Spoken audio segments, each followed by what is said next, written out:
All right, in 1998, Ford Ranger, otherwise known as the learning vehicle.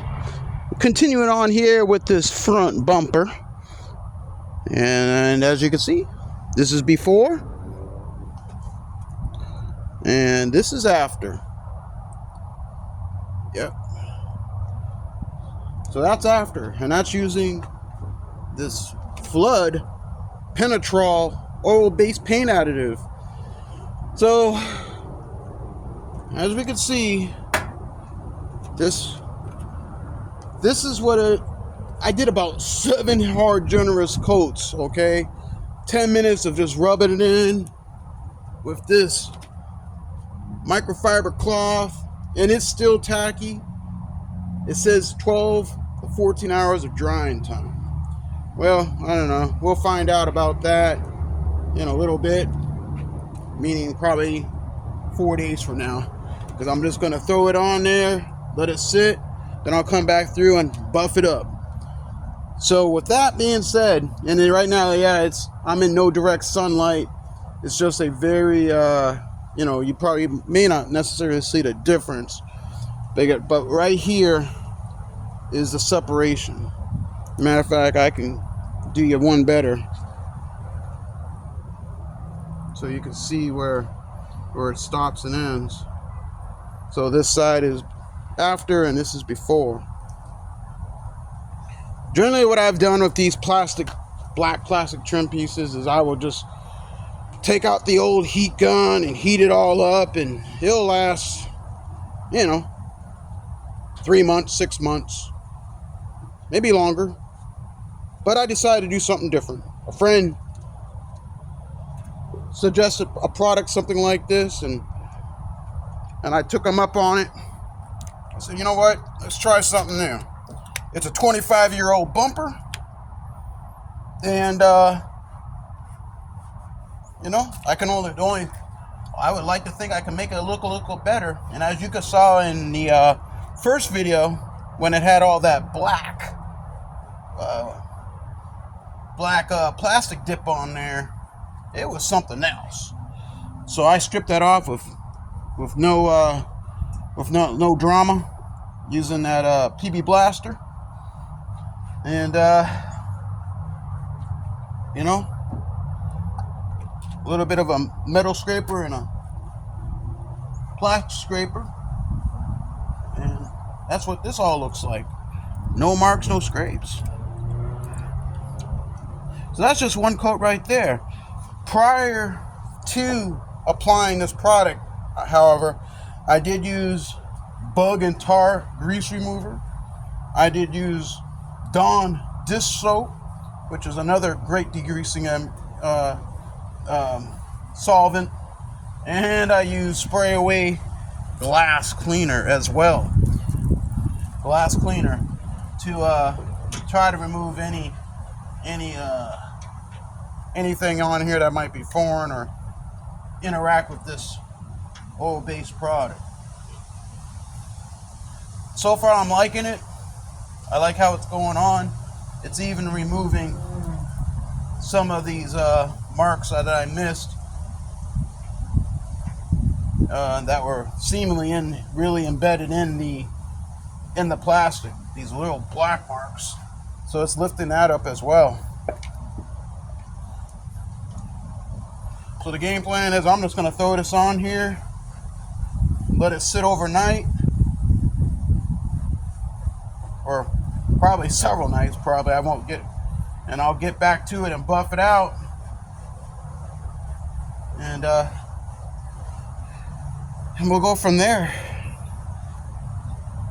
If I have some time, I'll come back down and do another additional coat, let it sit. Yeah, buff it out, and then when I do get to install the actual bumper on the truck, it'll probably hopefully be nice and glossy. I'll probably have to end up fixing the bumper, because I'm sure I might drop the bumper and do all that craziness and hooligan stuff with it. So I might even tape off this bumper now I'm thinking about it. Good idea there, Abel. So that's what I'll do. Thank you. I like talk. The beautiful thing about working with your hands and talking out loud is you can work out a process of how to do something. You don't even have to have all the answers made. But I must say, the more you prepare and plan, generally, the better the outcome. Just saying. And, so when it comes time to the execution, you can just go in there and just do what you need to do, which is generally how I've always operated. But look at that.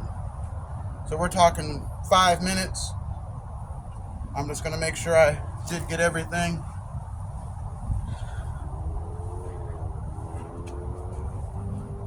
I'm just doing long patterns here.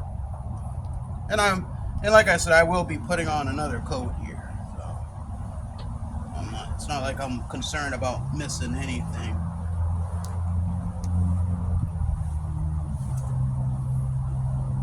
But I just want to try something different than the old heat gun. I have a Jeep JK Wrangler, which I've featured in several of the Ablecraft videos, and I think I showed using a heat gun on several of that. And heck, it's been 3 years since I've did any updates, but that plastic is faded.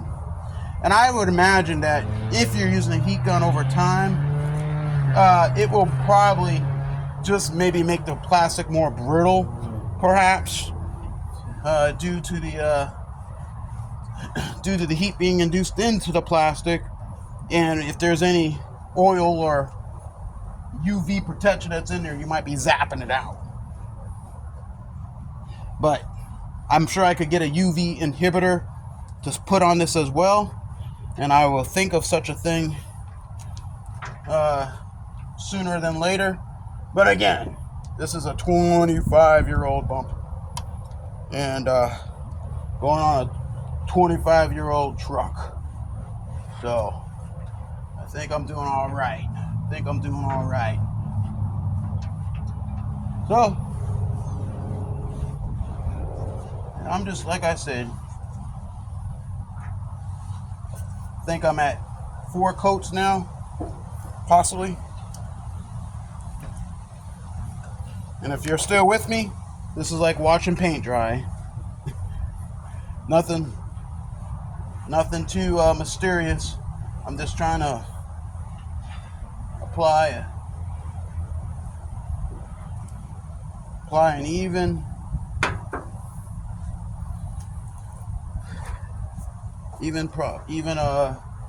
wiping edge. Okay. So we'll go ahead and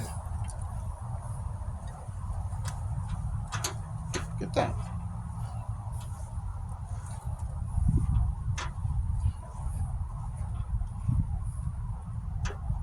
Look at that. So far, so good. Look at that.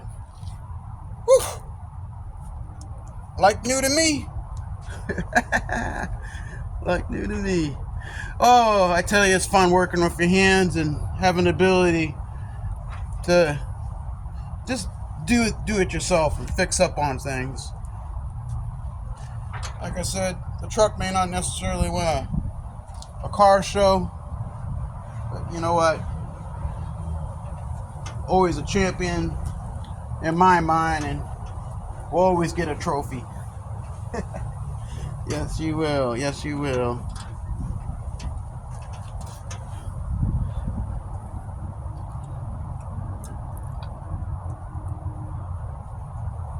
I'm just gonna wipe it in.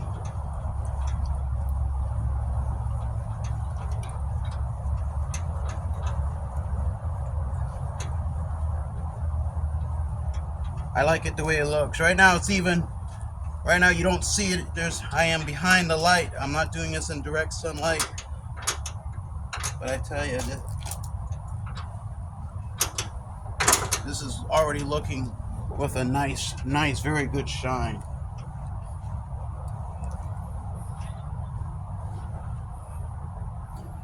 So there it is there.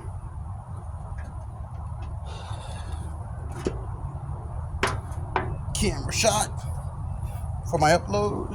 Let's see, it's been 20 minutes since this side. Let me see if it's dry. Yeah, it's still a little tacky. Yeah, so we'll just let that sit. Like I said, I'm in no rush. I already got a bumper on a truck. 2.5 years old bumper, that is. 2.5 years and bent up. So I'm in no rush for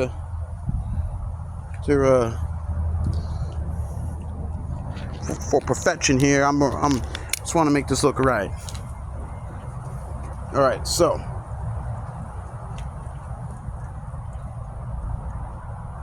let me see here. I'm gonna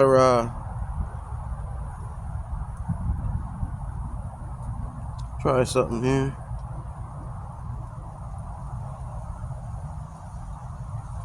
All right. So I'm still filming. So this is up close.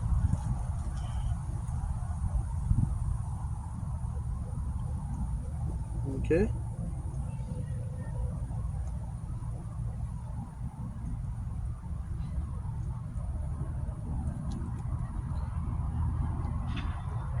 So you can see some of that.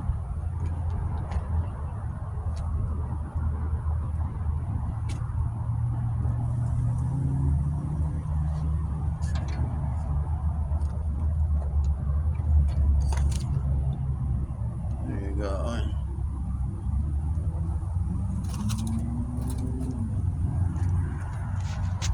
All right.